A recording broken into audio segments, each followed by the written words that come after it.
यह नज़ारा है कानपुर के उस प्राचीन शिव मंदिर का जो विरासत के रूप में प्रयाग नारायण शिवाला स्थित कैलाश मंदिर के नाम से प्रसिद्ध है। मंदिर की प्राचीनता का अंदाजा मंदिर में मौजूद प्राचीन मूर्तियों व कलाकृतियों से भी लगाया जा सकता है।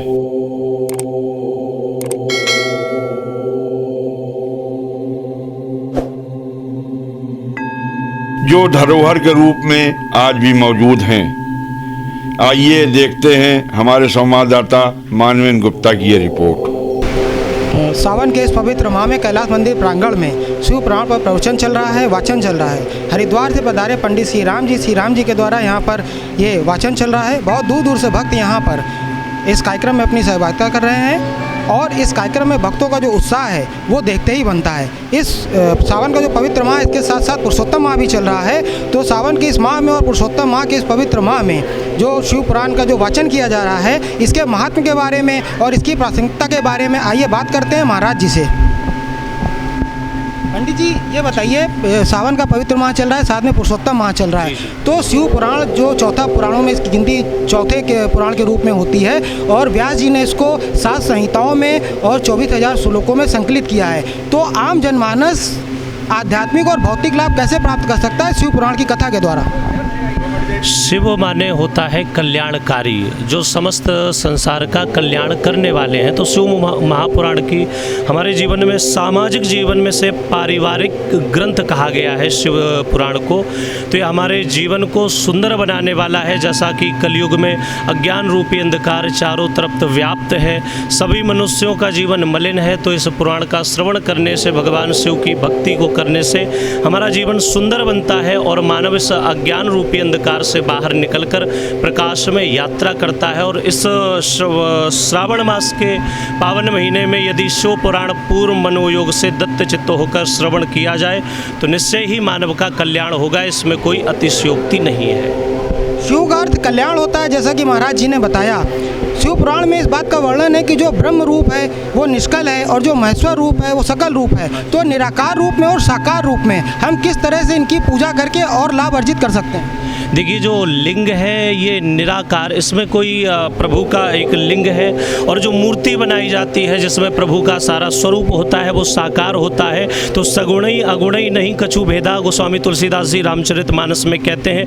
इसमें कोई भेद नहीं है, प्रभु ही निराकार है और प्रभु ही साकार है। हम प्रभु को जैसे चाहेंगे वैसे प्रकट कर सकते हैं। जैसे मिट्टी को हम लोग चाहे सुराही बनाएं या मटका बनाएं, तत्व के रूप में मिट्टी है, ऐसे ही शक्ति है, उसे चाहे रामाकार करें, श्यामाकार करें या शिवाकार करें, वो हमारे प्रेम के अनुरूप हमें दर्शन देते हैं, साकार रूप में और निराकार रूप में।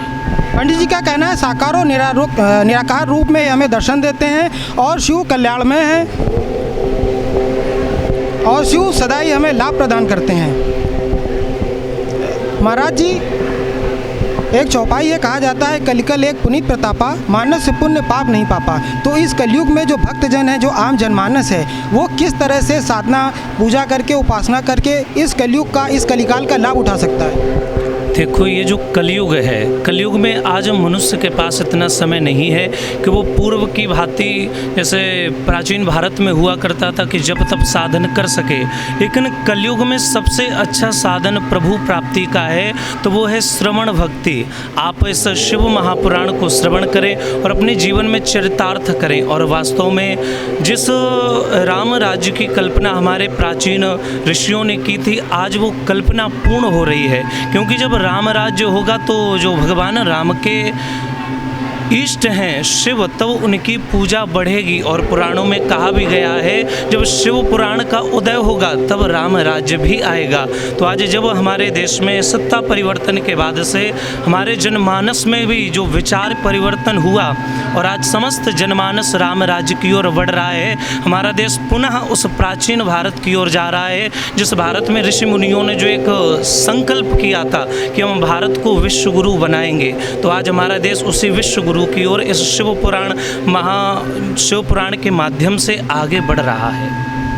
जैसा कि महाराज जी ने बताया कि सत्ता परिवर्तन के बाद आज जनमानस में भी जो विचारों का है वो परिवर्तन हो रहा है और भारत बहुत तेज़ी से विश्व गुरु बनने की ओर अग्रसर है, विकास की राह पर अग्रसर है। हमारे साथ यहाँ पर गौरव परिवार के जो प्रमुख हैं सत्येंद्र मिश्रा जो आयोजक हैं, जिनकी कार्यक्रम में आयोजन में महत्वपूर्ण भूमिका रहती है, वो भी हमारे साथ मौजूद हैं। ये जो कार्यक्रम है जो आपके द्वारा आयोजित होता है, आपकी जो साथ में जो सहभागिता होती है, जो टीम होती है, ये कार्यक्रम कितने वर्षों से आयोजित किया जा रहा है आपके द्वारा? गौरव परिवार का जो यहाँ संगठन बना ये 2007 से बना हुआ है। हम ये 8 साल से हम लोग निरंतर कलश यात्रा चल रही है हम लोगों की। और हमारा उद्देश्य में यह है कि गंगा जी से लोग जल कलश लाएँ और दिन पर दिन लोग बढ़ें इसमें और अपना गल चढ़ा के अपना कल्याण करें। ये उद्देश्य हमारा इसका।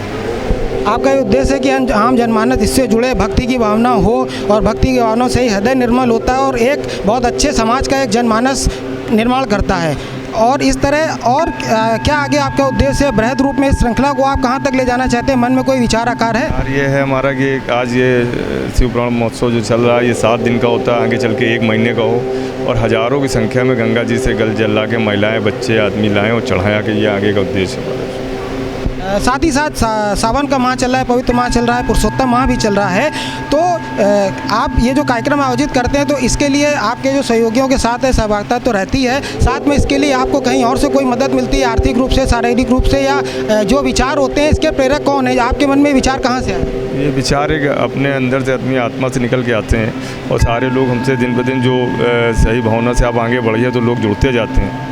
और जो ये हर तरीके के जो व्यवस्थाएं होती हैं हम लोग आपस में मिल के करते हैं। इसमें किसी तरीके का कोई सहयोग हम लोग बाहर से नहीं लेते हैं। जितना हमारे संगठन में सारे लोग जुड़े हुए हैं वही फंडिंग करते हैं, उसी से हम लोग अपना आयोजन करते हैं।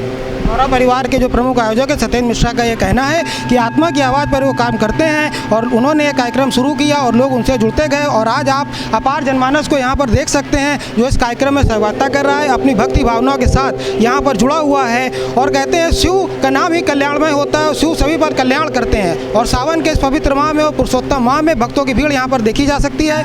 माँ गंगा की गोद में बसा शहर कानपुर का बहुत ही व्यस्तम व पुराना इलाका है प्रयाग नारायण शिवाला, जहाँ सकरी गलियों के बीच स्थित कैलाश मंदिर अपने विशाल अस्तित्व के साथ भक्तों की धार्मिक आस्था का केंद्र है।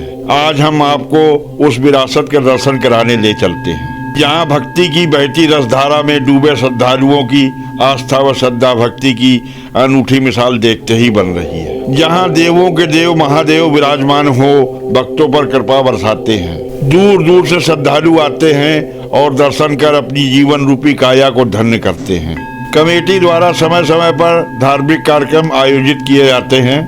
सावन का पवित्र पावन माह के बीच शिव महापुराण की अमृतमयी कथा का हिंदू धर्म ग्रंथों में बड़ा ही महत्व बताया गया है। मंदिर प्रांगण में विगत 7 अगस्त से गौरा परिवार द्वारा शिव महापुराण कथा का आयोजन कराया जा रहा है। वेद व्यास जन्मभूमि पीठ संत पथिक आश्रम कालपी से पधारे कथावाचक राम जी श्याम जी महाराज के श्रीमुख से परम पिता परमेश्वर श्री भोलेनाथ की महिमा का गुणगान सुन भक्त भाव विभोर हो रसास्वादन कर भक्ति रूपी सागर में डूबे नजर आ रहे हैं। तो आइए आप भी इस अमृतमयी कथा का श्रवण करें।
सती का जन्म राजा हिमालय के यहाँ पार्वती मैया के रूप में हुआ। तेहि कारण हिमगिरि गृह जाई, जननी पार्वती तनु पाई। राजा हिम के यहाँ, हिमालय के यहाँ पार्वती के रूप में शक्ति का जन्म हुआ। बड़ा सुंदर वर्णन किया गोस्वामी तुलसीदास जी महाराज ने।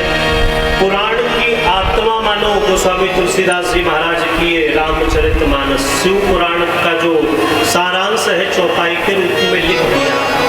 जब ते उमा सैन गृह आई, सकल सिद्धि संपत्ति तह छाई। चारों तरफ ढोल नगाड़े बजे। हिमालय के यहाँ अनेक प्रकार से सारा क्षेत्र सजाया गया।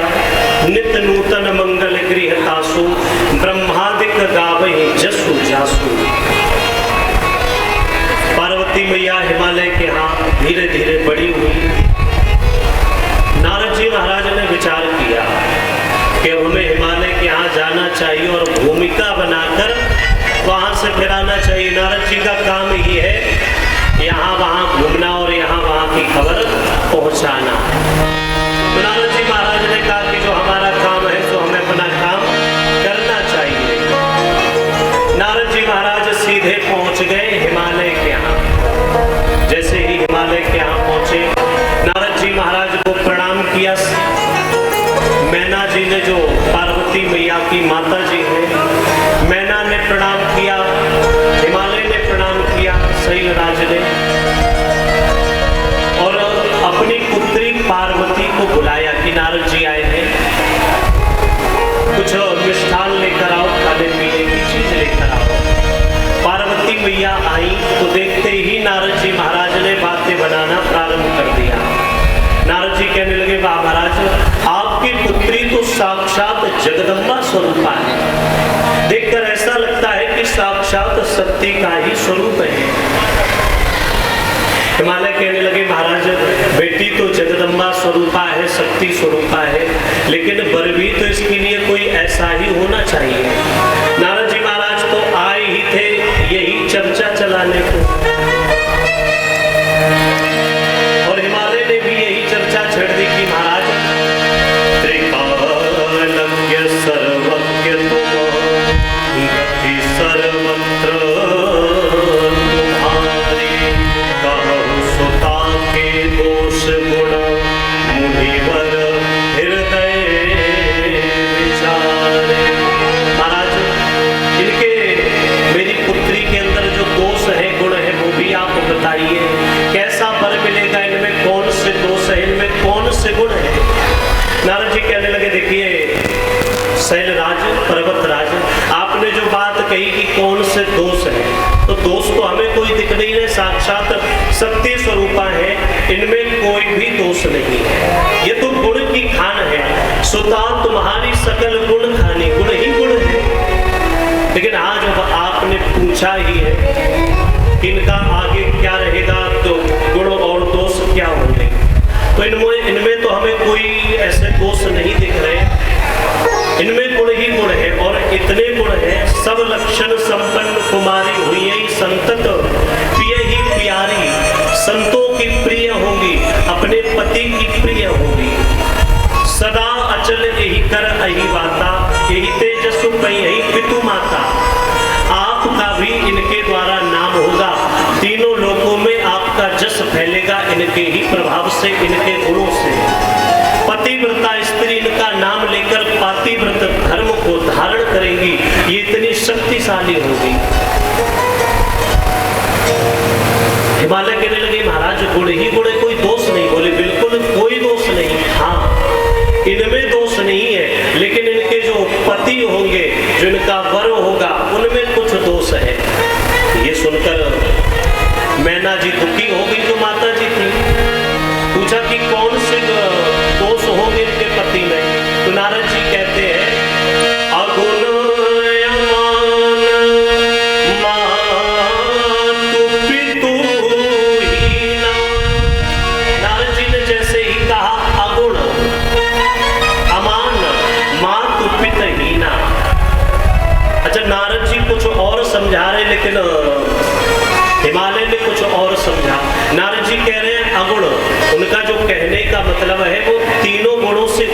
होंगे इनके पति।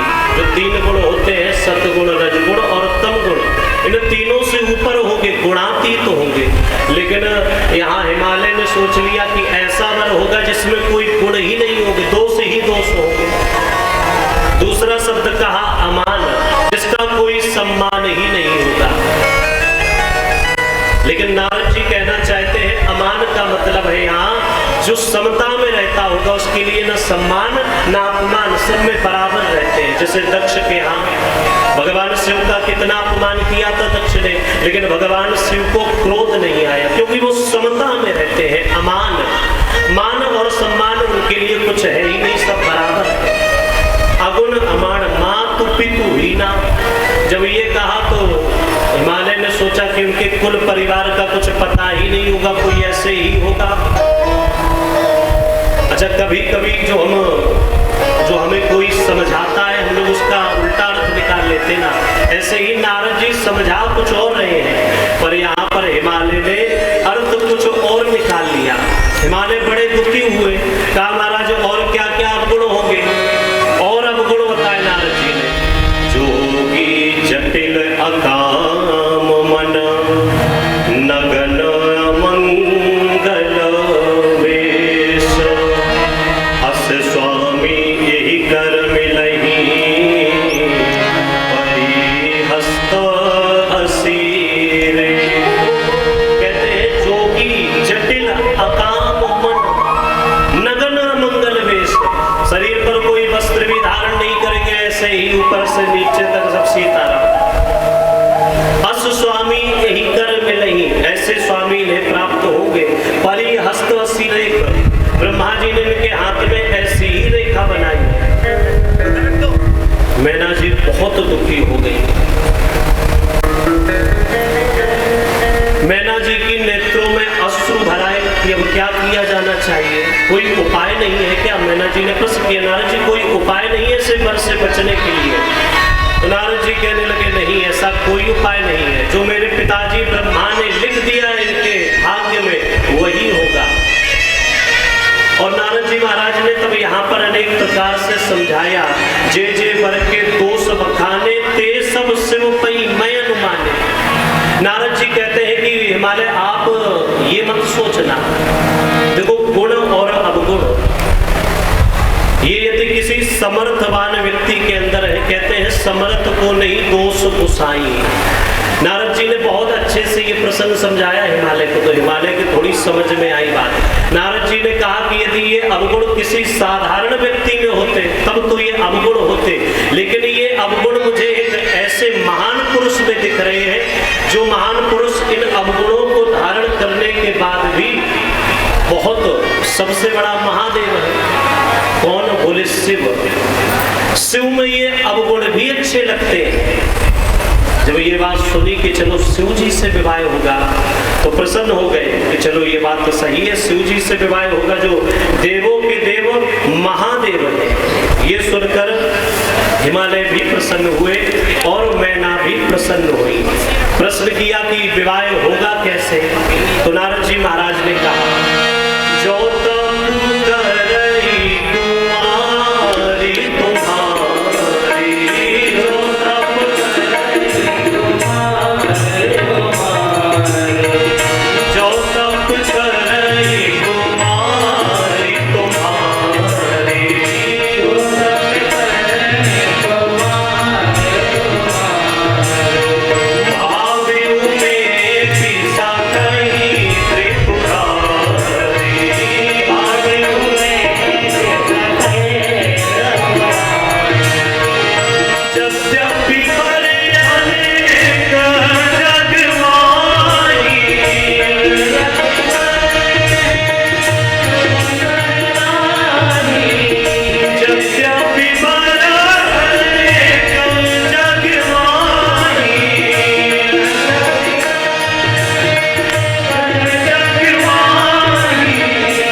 निश्चित ही है।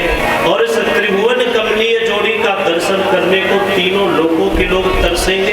ऐसी सुंदर जोड़ी होगी आपकी पुत्री पार्वती और भगवान शिव की, क्योंकि भगवान शिव के ऊपर जो ये अवगुण है वो सुंदर लगते हैं भगवान शिव पर। समर्थ को नहीं दोष गुसाई, कोई समर्थवान पुरुष हो, जैसे कोई अमीर व्यक्ति है, वो चाहे जैसे फटे पुराने घिसी पिटी चप्पलें पहन के घूमे, लोग ये नहीं कहते कि गरीब है, लोग ये कहने लगते हैं ना कि देखो कितने पैसे वाले हैं, लेकिन बड़े ही सहज है। और वही कोई गरीब व्यक्ति फटे पुराने कपड़े पहन के घूमे तो लोग कहते हैं बड़ी गरीबी है इसमें।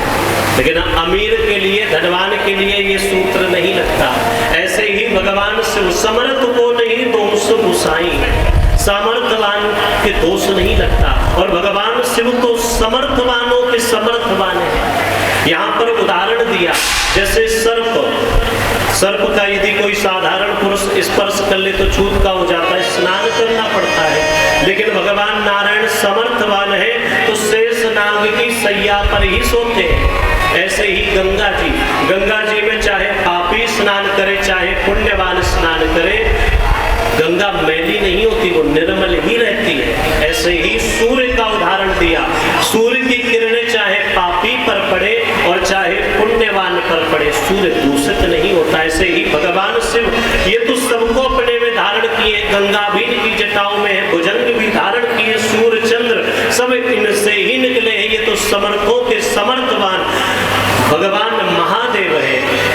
बोली भगवान शंकर की है, नमः पार्वती पतये हर हर महादेव। इस प्रकार नारद जी ने भगवान शिव की बड़ी सुंदर महिमा गाई।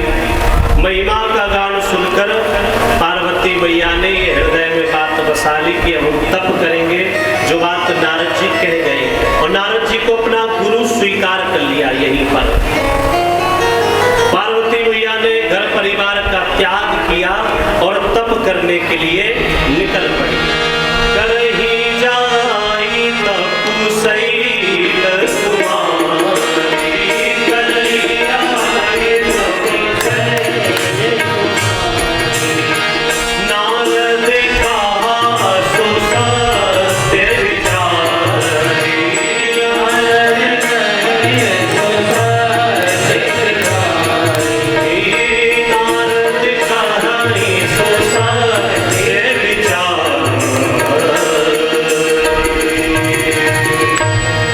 नारद करही सो सत्य विचारी, नारद जी की वाणी को सत्य मानकर पार्वती मैया ने बड़ा सुंदर तप किया।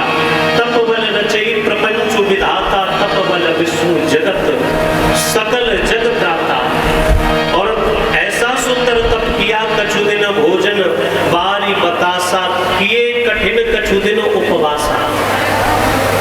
पार्वती मैया ने कुछ दिन भोजन पाया उस तप में, जंगल में जाकर फिर भोजन का भी परित्याग कर दिया, उपवास किया। पेड़ पत्तियां खाते कुछ दिन रही, फिर जब पत्तियों का भी त्याग कर दिया तो एक मैया का नाम हुआ अपर्णा। बोलिए अपर्णा मैया की जय। पार्वती मैया के तप से भगवान प्रसन्न हो गए और आकाशवाणी हो गई, यस तप काहू न कीन भवानी, भय अनेक धीर मुनि ज्ञानी। हे पार्वती, ऐसा तप किसी ने नहीं किया। अनेक संत महात्मा हुए, अनेक योगी हुए, लेकिन जैसा तप आपने किया ऐसा तप बड़े बड़े संत महात्माओं ने, ऋषियों ने भी नहीं किया। इसलिए अब हम आपसे प्रसन्न हैं। अब उर धरहु ब्रह्म पर वाणी, सत्य सदा संतत सुचि जानी। अब आप अपने घर जाइए और जब आपको सप्त ऋषि मिले तो सप्त ऋषि की वाणी का अनुशासन मानकर उनकी वाणी को स्वीकार करना। आपसे सप्त ऋषि जल्दी ही मिलेंगे, आके मिले ही तो वही जब सप्त ऋषि सा, जाने हो तब प्रमाण आगे सा। इस प्रकार आकाशवाणी सुनकर पार्वती मैया अपने घर वापस लौट गई। अच्छा, यहाँ भगवान शंकर। जब से सती मैया ने शरीर का परित्याग किया तो भगवान शिव की तो समाधि लगी है। जब ते सती जाई तनु त्यागा, तब ते शिव मन भयउ विरागा। तब से भगवान शिव के मन में वैराग्य हो गया। और यहीं पर एक ताड़कासुर नाम का राक्षस है, उसने विचार किया कि तप करना चाहिए। तप किया, ब्रह्मा जी प्रसन्न हो गए उससे। उसने सोच समझ के एक बड़ा सुंदर वरदान मांग लिया। ब्रह्मा जी ने कहा क्या वर चाहिए? उसने कहा कि महाराज अमर कर दो। ब्रह्मा जी बोले अमर तो हम भी नहीं, तुम्हें कैसे अमर कर दें? उसने विचार किया क्या किया जाना चाहिए। विचार किया, शंकर भगवान समाधि लगाकर बैठे हैं, न जाने कब विवाह होगा, कब उनका पुत्र होगा। तो वरदान मांगा कि मेरी मृत्यु केवल शंकर भगवान के पुत्र के द्वारा ही हो। ब्रह्मा जी ने विचार किया ये है तो बड़ा चालाक, लेकिन अब तप किया है तो वरदान तो देना ही पड़ेगा। ब्रह्मा जी ने कहा ठीक है भक्त, हमने तुम्हें वरदान दिया। वरदान पाकर उस ताड़कासुर ने ऐसा हाहाकार मचाया, चारों तरफ सभी देवी देवताओं को परेशान कर लिया। इंद्रादिक देवता ब्रह्मा जी के पास पहुंचे, प्रभु क्या सारे जीवन ऐसे ही इस ताड़कासुर का भय में ही जीवन व्यतीत करना पड़ेगा, इसकी मार ही खानी पड़ेगी, कोई उपाय नहीं है। बोले उपाय है क्या? बोले देखो दुल्हन तो तैयार है, पार्वती मैया तैयार है, बस शिव जी मान जाए। इंद्र बोले अभी मनाने जाते हैं। बोले ऐसे नहीं, वो तो समाधि लगाकर बैठे हैं। इंद्र बोले अरे ऐसी बात है? बोले बिल्कुल। इंद्र बोले तब तो हम नहीं जाएंगे, विवाह तो बाद में होगा, पावा जलाकर पहले हमें राख कर देंगे, उनकी समाधि कौन तोड़े। तो भगवान श्री राम जब समझ गए कि ये शंकर जी किसी की बात नहीं मानेंगे, तो भगवान श्री राम ने महादेव के हृदय में आकर अंदर ही अंदर बड़ा सुंदर वर मांगा। जब ही सदा रघुनायक नामा, जहाँ तहाँ सुनहि राम गुण ग्रामा। प्रगटे राम कृतज्ञ कृपाला, रूपशील निधि तेज विशाला। बहुविधि राम शिवहि समझावा, पार्वती कर जन्म सुनावा। भगवान श्री राम ने प्रभु को बहुत प्रकार से समझाया कि देखो पार्वती का जन्म हो चुका है, अब आप उन्हें स्वीकार करिए। भगवान ने शंकर भगवान बोले कि प्रभु जो आप कह रहे हैं वो उचित तो नहीं है।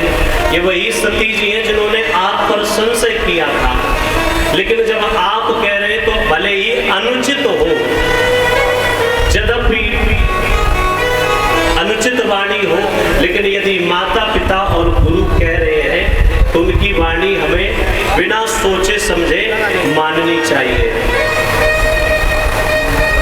इधर पार्वती मैया बड़ा सुंदर फिर से उन्होंने तब प्रारंभ किया। इधर भगवान श्री राम ने जब समझाया तो शंकर भगवान मान गए कि ठीक है, जब आपकी आज्ञा है तो हम पार्वती मैया को स्वीकार करेंगे, लेकिन एक शर्त है। कौन सी? कि जैसे आपकी परीक्षा ली थी पार्वती सती जी ने पिछले जन्म में, ऐसे ही अब हम भी परीक्षा लेंगे पार्वती की, कि अभी भी उनके मन में संशय है या संशय नहीं है। तो सप्त ऋषियों को भेज दिया भगवान शिव ने पार्वती जी की परीक्षा लेने के लिए। इधर पार्वती मैया बड़ी सुंदर प्रार्थना कर रही है कि हे प्रभु आप ही मुझे पति के रूप में प्राप्त हो। आइए बड़ा सुंदर वचन पार्वती मैया क्या कहती है।